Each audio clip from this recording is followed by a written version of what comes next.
Mi auguro quindi di immaginare in qualche modo che la Mostra di Venezia sia il primo grande momento di rinascita e riapertura di un certo modo di costruire l'evento festival e di costruire lo spazio collettivo che un grande festival ci consente.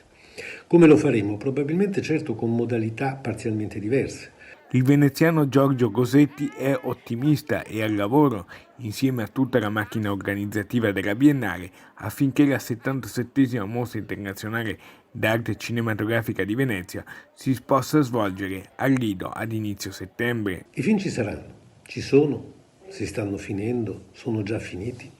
C'è gran qualità e gran quantità in giro e non dubito che Alberto Barbera possa sfornare un programma veramente all'altezza della storia di Venezia, pur sapendo che ogni programma è figlio di quello che è veramente disponibile. E sui divi ecco la novità allo studio. Per un attore vivere dentro il suo pubblico, sentire la reazione alla sua interpretazione è fondamentale, quindi se solo potranno, verranno. Certamente dipenderà da dove vengono, da qual è la loro condizione personale, psicologica. Dunque tutto procede con uno sguardo proiettato verso il futuro. Avanti con tutto quello che abbiamo imparato in termini di comunicazione a distanza, in termini di piattaforme, chat, comunicazioni diverse da quelle fisiche e immediate, ma come un valore aggiunto, non come un valore sostitutivo.